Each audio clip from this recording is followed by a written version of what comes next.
오늘 본문으로 같은 제목의 설교를 한 달여 전쯤에 말씀드렸습니다. 오늘은 두 번째 시간입니다. 그때 본문에서 우리는 이제 세 가지를 살펴보기 시작했습니다. 첫째는 새 계명의 의미, 둘째는 새 계명의 내용, 셋째는 새 계명의 목적입니다. 이 세 가지 중에 오늘은 둘째, 새 계명의 내용에 대해서 말씀드리고, 셋째, 새 계명의 목적에 대해서는 다음에 말씀드리려고 합니다. 그런데 오늘 말씀드릴 내용을 잘 이해하려면 지난번 설교에서 말씀드린 첫째, 새 계명의 의미에 대해서 짧게나마 간추려야 좋을 듯합니다. 이 새 계명의 의미에 대해서는 첫 번 설교에서 말씀드렸는데 그 내용에 조금 덧붙이면서 간추리겠습니다. 첫째, 새 계명의 의미.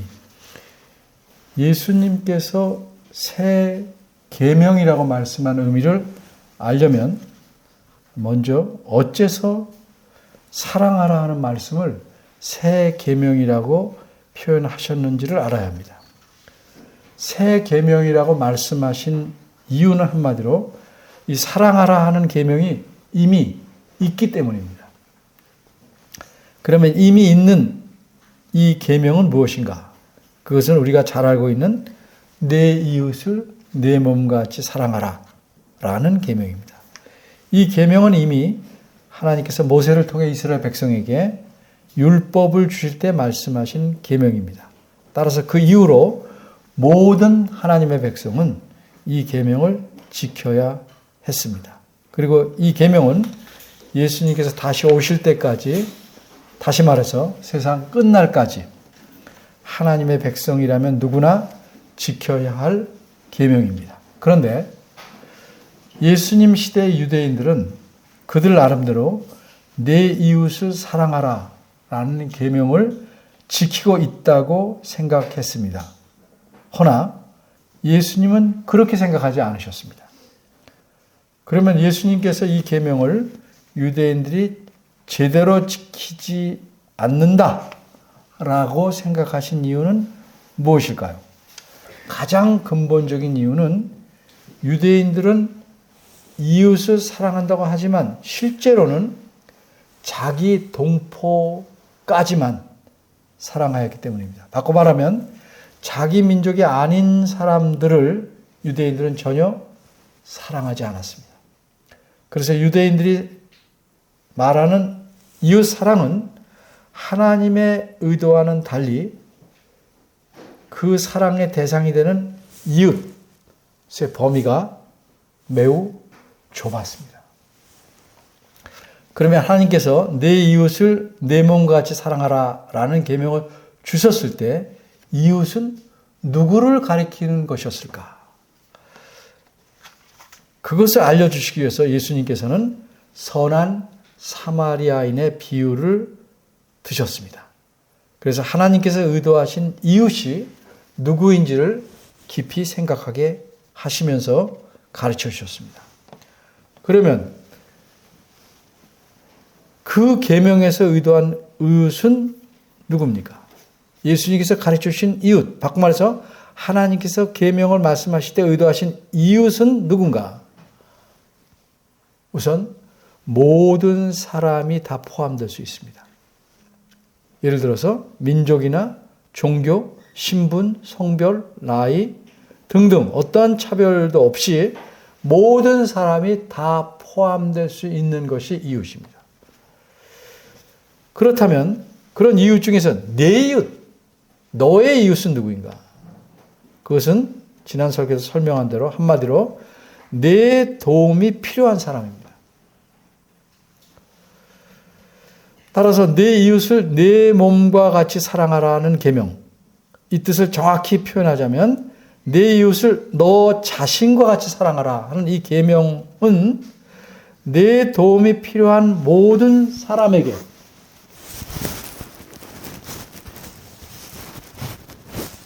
차별 없이 내가 긍휼을, 자비를 베풀어라 하는 의미입니다. 그러게 유대인들은 예를 들어서 사마리아 사람들은 아예 상대도 하지 않고 지냈기에 유대인들은 이 계명의 말씀을 온전하게 지키지 못한 것입니다. 둘째, 새 계명의 내용. 오늘 본문에서 예수님께서는 새 계명이라고 표현하시면서 사랑하라를 다시 말씀하십니다. 그러면 이미 존재해왔고 앞으로도 계속 지켜야 할 내 이웃을 사랑하라 라는 계명과 본문에서 사랑하라 라고 하신 새 계명은 어떤 차이가 있는 것일까? 먼저 오해를 줄이기 위해서 말씀드리려는 사실은 이것입니다. 예수님께서 새 계명을 주셨으므로 그때까지 존재해온 계명, 즉 내 이웃을 내 몸같이 사랑하라 라는 계명은 옛 계명이 되었으니까 더는 소용이 없다. 그래서 사라져야 한다. 라는 것은 틀렸다는 겁니다. 이런 사실을 잘 드러내기 위해 예를 하나 먼저 들겠습니다. 자전거가 여기 하나 있습니다. 이 자전거로 바깥 여러 곳을 타고 다닙니다. 그런데 부모님이 새 자전거를 사오셨습니다. 그러면 이전에 사온 옛 자전거는 쓰지 못하게 되는 것입니까? 물론 그런 경우도 있겠지만 자전거의 용도가 다르면 두 자전거를 모두 사용할 수 있을 것입니다. 그런데 이번에 사오신 새 자전거는 실내에서만 사용할 수 있는 운동용 자전거입니다. 그래서 이 두 자전거를 전에 산 것이나 새로 사온 것이나 각각 실외와 실내에서 모두 사용할 수 있습니다. 이렇듯이 옛 계명과 새 계명은 모두 지켜야 합니다. 이 두 자전거의 사용처가 다르듯이 옛 계명과 새 계명도 사용하는 범위가 다르기 때문입니다. 그래서 두 계명은 모두 유효합니다. 계속 지켜야 합니다. 그러면 이 두 계명의 사용처, 사용 범위는 어떻게 다릅니까? 이미 있어온 기존 계명에서는 내 이웃을 사랑하라 이렇게 말씀하셨습니다. 그러니까 내 이웃의 범위는 어디입니까? 금방 설명드린 대로 모든 사람이 포함될 수 있습니다. 따라서 이 계명은 그리스도인으로서 우리가 누구에게나 비록 그리스도인이 아닌 자들도 포함하여 모든 사람이 그 사랑의 범위입니다. 옛 계명에 따라 우리는 모든 사람에게 사랑을 베풀어야 됩니다. 반면에 본문에서 예수님이 말씀하신 새 계명은 서로 사랑하라 이므로 그리스도인 간에 베풀어야 하는 사랑입니다. 이것은 우리가 이미 계시에 대해서 배우는데 계시에는 두 가지 계시가 있죠. 그때 이 두 가지 계시는 대상이 달라요. 이렇게 다른 것처럼 옛 계명과 새 계명은 대상이 다른 겁니다. 이른바 자연 계시는 하나님께서 모든 사람에게 주셨는데 어떻게 자연을 통해서 하나님을 알 수 있도록 모든 사람에게 알려주신 계시입니다. 반면에 특별 계시는 하나님 자신을 누구에게?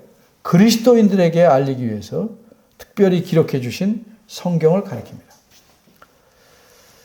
이와 마찬가지로 모든 사람을 대상으로 하는 사랑과 믿는 이들 간에 있어야 할 사랑이 이제 있게 된 겁니다.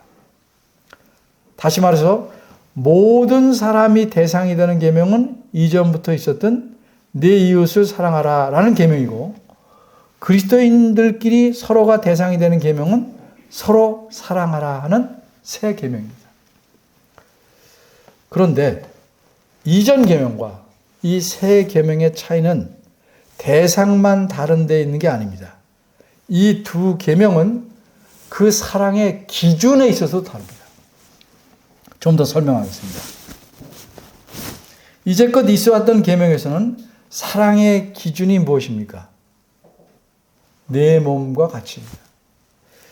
이 표현의 정확한 뜻은 단순히 내 육체처럼이 아니고 너 자신처럼. 너 자신처럼. 다시 말해서 내가 나를 사랑하듯이 내 이웃도 너 자신처럼 사랑하라는 거죠. 내 도움이 필요한 사람에게 자비를 베풀 때 너가 너에게 하듯 그렇게 하라. 우리가 일상에서 쉬운 예로 이런 말을 많이 듣습니다. 다른 사람이 일을 시켜도 그 일을 마치 내 일처럼 해라. 이런 말 자주 듣죠. 이처럼 내 도움이 필요한 사람을 너 자신이라고 생각하고 너처럼 자비를 베풀어라. 너에게 하듯이 사랑하라. 라는 계명이 기존의 계명입니다. 그런데 새로운 계명의 기준은 내가 너희를 사랑한 것 같이입니다. 따라서 새 계명에서 사랑의 기준은 예수님께서 제자들을 사랑하신 것 같이입니다. 이 기준에 따라 서로 사랑하라 라는 말씀이 새 계명입니다. 그래서 뒤에 서신서에 보면 이 말씀의 근거에서 뭐라고 말씀합니까? 아내를 내가 교회를 사랑한 것 같이 사랑하라. 이렇게 말씀하죠. 같은 의미입니다. 그러면 이제 우리가 생각해 볼 문제는 예수님께서 제자들을 어떻게 사랑하셨는가에 대한 문제입니다. 물론 예수님께서는 자기 제자들을 여러 면에서 사랑하셨습니다. 그런데 이 계명을 말씀한 배경을 살펴보면 내가 너희를 사랑한 것 같이라는 말씀은 특별히 어떻게 예수님께서 사랑하셨는지, 어떤 사랑을 의미하는지를 분명하게 알 수 있습니다. 오늘 본문의 앞문단을 보면 예수님께서 무엇을 하셨는지 기록하고 있습니다. 요한복음 13장 3절부터 보면 예수님께서 무슨 일을 하셨습니까? 예수님은 제자들과 함께 저녁을 잡수셨습니다. 이것이 이 세상에서 제자들과 함께 하신 마지막 유월절 식사였습니다. 그런데 저녁을 잡수시던 자리에서 일어나셔서 겉옷을 벗으시고 대야에 물을 담으십니다. 그리고 제자들의 발을 일일이 씻겨주셨습니다. 그리고 다 씻겨주신 후에 이렇게 말씀합니다. 너희가 나를 선생이라 또는 주라, 주님이라 하니 너희 말이 옳도다. 내가 그러하다. 내가 주와 또는 선생이 되어 너희 발을 씻겼으니 너희도 서로 발을 씻기는 것이 옳다. 내가 너희에게 행한 것 같이 너희도 행하게 하려 하여 본을 보였다. 어떤 본입니까? 사랑의 본입니다.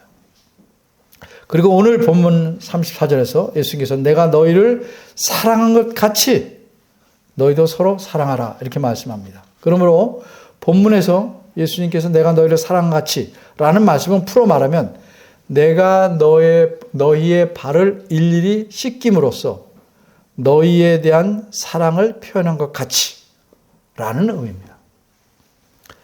이렇게 이해하는 것이 바르고 타당하다는 사실은 이 요한복음을 기록한 기록자가 예수님께서 제자들의 발을 씻기신 사건을 기록하기 전에 서술해 놓은 내용에서 드러납니다. 기록자는 요한복음 13장 1절에서 이렇게 말씀합니다.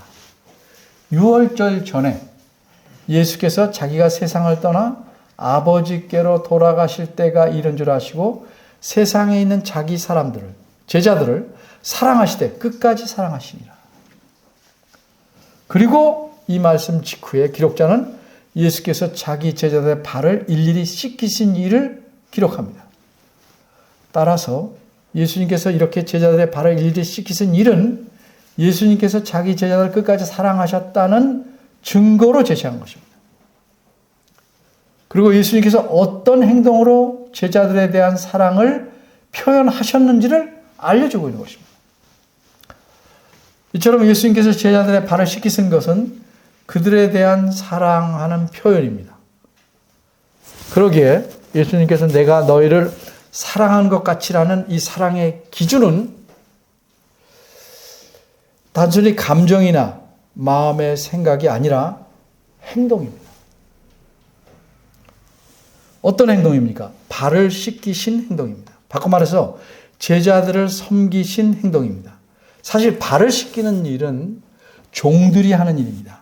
그것도 유대인 종이 아닌 이방인 종들이 해야 하는 가장 천한 일 중에 하나였습니다. 그런데 우리가 알다시피 예수님은 어떤 분이십니까? 하나님의 아들로서 하늘의 영광을 버리시고 세상의 구주가 되시려고 그리스도로서 왕으로서 이 세상에 오신 분입니다. 그런데 그런 영광스러운 분께서 가장 낮은 종들이 하는 비천한 일을 직접 행하셨습니다.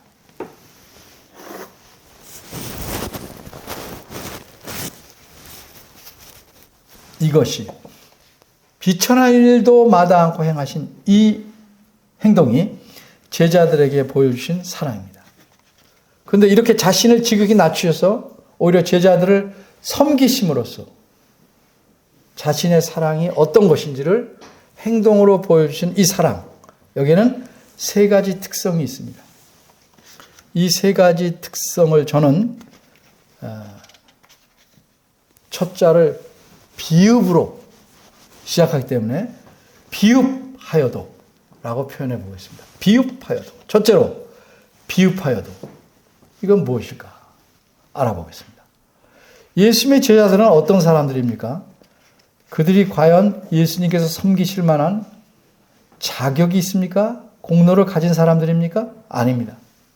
한두 가지만 예를 들자면 이 제자들은 예수님께서 행하시는 수많은 기적을 보고도 예수님을 하나님의 아들이시며 그리스도를 믿기에 매우 더뎠을 뿐만 아니라 예수님께서 이 땅에 오신 목적을 이해하고 받아들이는 일에도 역시 더뎠습니다. 쉽게 말해서 이들은 깨달음이 없었고 믿음이 적었습니다.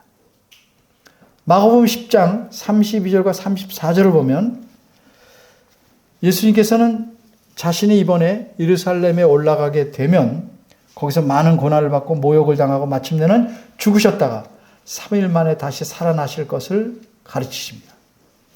이미 같은 내용을 두 번이나 가르치셨고 이번이 세 번째로 가르치신 겁니다. 그런데도 이들은 깨닫지 못했습니다. 그래서 이어지는 마가복음 10장 35절에서 41절을 보면 그들이 얼마나 더디고 믿음이 적은 사람인지 잘 드러납니다. 뿐만 아니라 이들은 욕심이 많은 사람들입니다. 야고보와 요한이 제자 중 두 형제가 예수님께서 예루살렘에 올라가셔서 영광을 얻으시면, 쉽게 말하면 왕이 되시면 하나는 예수님의 우편에, 하나는 좌편에 앉게 해달라고 간청합니다. 이 두 형제의 말을 듣고 다른 열제자가 어떻게 했습니까? 아, 뭘 몰라서 그러는구나, 그러지 않았습니다. 모두 분하게 여겼습니다. 그러면 왜 분하게 여겼을까요? 그들이 간청한 뜻은 뭡니까? 한마디로 높은 자리를 달라는 거죠. 다른 열제자가 분하게 여긴 이유는 뭡니까? 그들 역시 높은 자리를 바라고 있었기 때문입니다. 이렇듯 예수님의 12제자 모두 높은 자리에 욕심을 내고 있었어요. 예수님은 고난과 모욕을 당하고 죽으러 예루살렘에 올라가신다고 말씀하셨는데 이들은 욕심에 눈이 멀어서 높은 자리를 얻을 생각만 하고 있었어요. 그러면 여기서 비읍하여도는 무엇일까요? 부족하여도 라고 저는 표현하고 싶어요. 부족하여도. 제자들이 이토록 부족하여도 예수님은 그들 모두의 발을 일일이 씻겨주셨습니다. 이렇게 예수님은 그들을 끝까지 사랑하셨습니다. 둘째로 비읍하여도는 무엇인가? 역시 생각해 보겠습니다. 예수님께서는 제자들의 발을 모두 씻어주셨습니다. 한 사람도 예외 없이 모두 씻어주셨습니다. 후에 예수님을 배반하여 팔아넘긴 가룟 사람 유다의 발까지도 씻어주셨습니다. 예수님께서 가룟 사람인 유다가 자신을 팔아넘길 것을 모르시고 발을 씻어주셨습니까? 아닙니다. 예수님께서는 제자들의 발을 모두 씻겨주신 후에 너희 중 하나가 나를 팔리라 이렇게 말씀합니다. 그러자 제자 중 베드로와 요한이 그가 누굽니까? 이렇게 묻습니다. 예수님께서 아직은 잘 모른다, 두고 보자 이러지 않으셨습니다. 내가 떡 한 조각을 찍어다가 주는 자가 그니라 이렇게 대답하시고 곧 떡 한 조각을 찍으셔다가 이렇게 초 같은 데 찍으셔다가 가롯 시몬의 아들 유다에게 주셨습니다. 이렇듯 예수님은 누가 자신을 배반하여 팔아먹을지를 분명히 아셨습니다. 그러면 여기서 비읍하여도는 무엇이겠습니까? 배반하여도입니다. 예수님은 가룟 유다의 발을 씻겨주셨습니다. 그가 자기를 배반하여도 예수님은 차별 없이 그를 끝까지 사랑하셨습니다. 셋째로 비읍하여도는 무엇일까? 알아보겠습니다. 예수님께서 오늘 본문에서 새 계명을 말씀하신 후에 베드로는 이렇게 장담합니다. 주를 위하여 내 목숨을 버리겠나이다. 13장 37절입니다. 그러자 예수님께서 이렇게 말씀하십니다. 내가 나를 위해 내 목숨을 버리겠느냐? 내가 진실로 진실로 내게 이르노니 닭 울기 전에 내가 3번 나를 부인하리라. 과연 베드로는 어떻게 하였습니까? 그날 밤 예수님께서 잡혀가시자 베드로가 예수님께서 끌려가시는 곳으로 따라갑니다. 조심스럽게 따라갑니다. 예수님은 잡혀서 대제사장의 집들로 들어가셨습니다. 이때 그 집문을 지키는 여종에게 베드로의 정체가 탄로날 뻔합니다. 여종이 묻습니다. 너도 예수님의 제자 중 하나가 아니냐? 그러자 베드로가 뭐라고 말합니까? 급히 나는 아니라 이렇게 대답합니다. 어쨌든 베드로는 무사히 그 문을 통과해서 뜰에 들어섰습니다. 날씨가 추워서 사람들이 숯불을 피우고 서서 쬐고 있는 틈에 베드로도 끼었습니다. 그런데 시간이 좀 지나자 불을 쬐던 사람들이 베드로에게 너도 그의 제자 중 하나가 아니냐? 이렇게 묻습니다.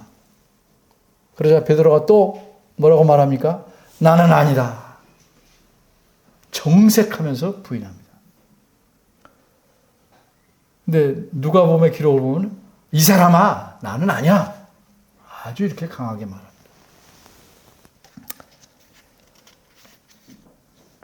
요새식으로 말하면 사람 잡을 소리 한다는 말이죠. 그러자 한 사람이 나서서 다시 묻습니다.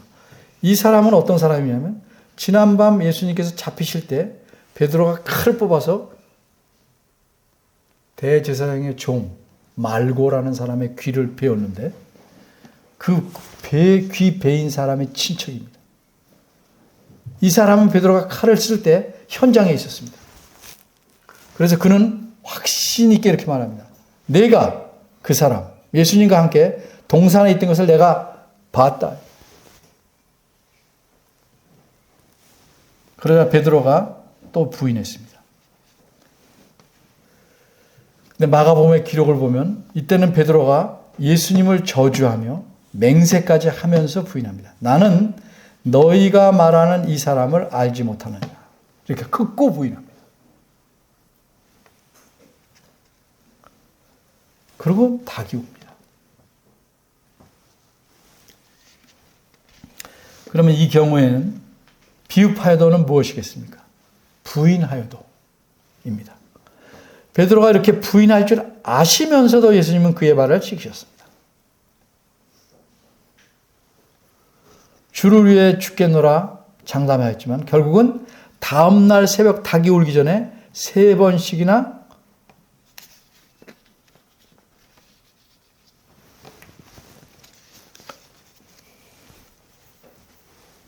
예수님을 부인할 줄 아시면서도 예수님은 그의 발을 씻기셨습니다. 이렇게 예수님은 베드로가 부인하여도 그를 끝까지 사랑하셨습니다. 오늘 여기까지만 설명합니다. 이제 예수님께서 새 계명을 제자들에게 주시고 이 새 계명을 성경에 기록해 놓게 하신 목적은 무엇일까요? 어렵지 않습니다. 이후로도 예수의 모든 제자는 이 새 계명을 알고 지키도록 하시기 위함입니다. 그래서 예수님은 하나님 아버지에게로 다시 돌아가기 전에 제자들에게 마지막으로 이렇게 분부하셨습니다. 그러므로 너희는 가서 모든 족속으로 제자를 삼아라. 그리고 내가 너에게 분부한 모든 것을 가르쳐 지키게 하라. 그래서 그 이후로 예수님을 믿는 모든 사람, 우리 역시 예수님의 제자입니다. 예수님의 모든 가르침을, 분부를 배우고 지켜야 합니다. 그래서 우리는 내가 너희를 사랑한 것 같이 너희도 서로 사랑하라 하는 이 세 계명을 지켜야 합니다. 그런데 우리 마음속에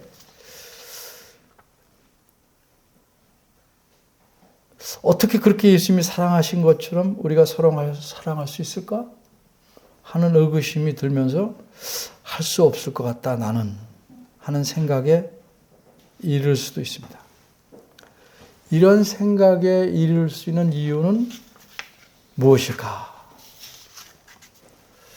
두 가지 생각이 서로 긴밀하게 연관되어서 크게 부담으로 작용하기 때문입니다. 이 두 가지 생각은 뭐냐? 내가 좋아하지 않는 사람인데 어떻게 사랑할 수 있는가라는 생각하고, 내가 좋아하지 않는데도 사랑한다면 그것이 위선이 아닐까 하는 생각. 그러면 이런 생각에서 벗어날 방법은 없을까? 있습니다. 무엇입니까? 예수님의 가르침, 서로 사랑하라는 가르침, 이 세 계명을 정확하게 이해하는 것입니다. 먼저 내가 좋아하지 않는 사람을 어떻게 사랑할 수 있는가에 대해 말씀드리겠습니다. 여러분 한번 이렇게 생각해 보십시오. 하나님께서는 나를 좋아하셔서 사랑하셨을까? 하나님께서 자기 아들을 죽기까지 내어주셔서 나를 사랑하신 것이 나를 좋아하시거나 내게 그럴 만한 매력이 있어서 그렇게 하신 것일까? 엄밀히 말해서 나는 하나님 보시기에는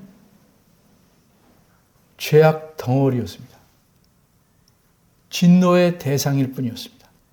그런데 하나님께서 먼저 나를 사랑하셔서 내 죄를 용서하시고 나를 자녀 삼으셨기에 이제 나를 좋아하시는 겁니다. 순서가 그렇습니다. 그러면 나는 지금 하나님의 자녀가 된 이후로 하나님께서 좋아하시고 기뻐하실 만한 말과 행동을 계속하고 살아가고 있는가? 누가 그렇다고 대답하겠습니까? 결코 아닙니다. 나도 예수님의 제자들처럼 여러 면에서, 많은 면에서 부족하고, 때로는 배반하고, 때로는 하나님을 부인하면서, 주님을 부인하면서, 부정하면서 살아갑니다. 그런데도 하나님은 여전히 변치 않으시고 나를 사랑하십니다. 이런 나는 누굽니까? 하나님의 자녀고 또 하나님, 예수님의 제자입니다. 제자가 뭡니까? 예수님을 따라 사는 사람, 예수님께서 말씀하신 대로 내 의견과 감정에 관계없이 행해야 하는 사람, 제자입니다. 나에게 벅차고 힘겹고 그렇게 하는 것이 좋지 않은 정도가 아니라 몹시 싫어도 예수님께서 사랑하라 라고 하셨으니 그렇게 해야 합니다. 이것이 예수님의, 이제는 왕으로 세상을 다스리는 예수님의 명령이기 때문입니다. 이제 두 번째 생각. 내가 좋아하지 않는데도 사랑하는 것이 위선이 아닐까? 하는 생각을 살펴보겠습니다.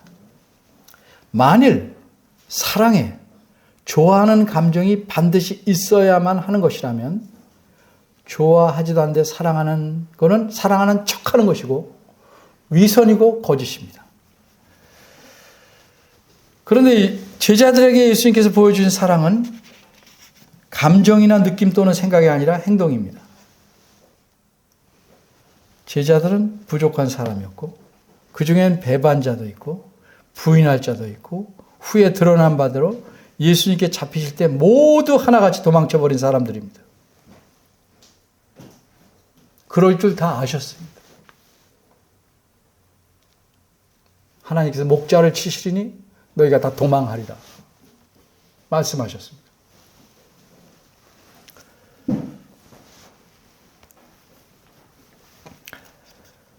그런데도 예수님은 그런 제자들을 끝까지 사랑하셨습니다. 그런 사람들에게 예수님께서 사람으로서, 참 사람으로서 좋아하는 감정이 있어서 발을 씻기는 비천한 종처럼 그들을 섬겼습니까? 그런 행동을 하셨습니까? 아닙니다. 사랑은 그런 게 아닙니다. 사랑은 낮은 자세로 섬기는 행동입니다. 좋아하는 감정이 없어도 상대가 어떤 사람인 줄 알아도 실행할 수 있는 게 사랑입니다. 그게 성경에서 말하는 사랑이요, 예수님과 하나님께서 보이신 사랑입니다. 그렇게 예수님께서는 성경 다른 곳에서 이렇게까지 말씀하시죠. 너희 원수를 사랑하며. 어떻게 원수를 좋아하면서 사랑해요? 못하죠. 너희를 미워하는 자를 선대하라. 사랑하는 말을 바꿔서 한 겁니다. 나를 미워하는 자를 어떻게 선하게 대할 수 있겠어요? 그 감정이 좋아요? 좋을 수 없죠. 그러기에 하나님의 자녀된 자들 간에 서로 사랑하는 것은 할 수 없는 일이고 하면 위선이 된다고 생각하는 것은 마귀의 속삭임입니다. 그런 것이라면 하나님께서, 예수님께서 하라고 하시지 않습니다. 핑계입니다. 우리는 부족함을 고백하고 그렇게 할 수 있도록 애를 쓰고 기도하고 간구해야 되지, 빠져나가려고, 회피하려고 해서는 안 됩니다. 다시 한번 말씀드립니다. 예수님께서 나를 사랑하신 것처럼 나도 그리스도 안에서 형제 자매가 된 이들을, 그들이 부족해도 나를 배신하고 막말로 나를 팔아먹어도 사랑해야 합니다. 요한은 나중에 이렇게 말합니다. 말과 혀로만 사랑하지 말고 오직 행함과 진실함으로, 진실한 행함으로, 이런 뜻입니다. 사랑해야 한다. 사랑은요, 이런 사랑은 상대에게 무엇을 되받기를 바라는 것이 아닙니다. 뭐 사람이니까 사랑하면 거기에 준하는 뭐가 오기를 기대하는 것 자체가 나쁘진 않아요. 안 오면 섭섭한 것도 사실이에요. 그러나 그 섭섭함이 사랑을 멈출 구실이나 핑계가 될 수 없는 것입니다. 사랑은 어떤 면에서는 끝까지 주기만 하는 겁니다. 섭섭함으로 와도 계속 주기만 하는 것, 이게 하나님이 우리에게 요구하시는 사랑입니다. 이렇게 사랑을 행하는 나를 보시고 주님께서 과연 너는 내 제자다, 이렇게 기뻐하실 만큼 섬기는 행함으로 서로 사랑하시기를 바랍니다. 기도하겠습니다. 하나님, 우리의 완악함을 살펴봅니다. 핑계가 많고 구실이 많고 섭섭함도 많고 속상함도 많고 분노도 많습니다. 그래도 서로 사랑하라 하셨으니 하나님의 사랑, 주께서 나를 위해 베푸신 모든 사랑을 기억하며 서로 사랑하기에 힘써야 합니다. 이런 사실을 잊지 않게 하시고 더욱 주님 앞에 신실한 제자로서 살아가도록 도와주시고 이끌어 주시고 위로해 주시기를 바랍니다. 우리를 먼저 사랑하시고 변치 않고 끝까지 사랑하시는 예수님의 이름으로 기도합니다. 아멘.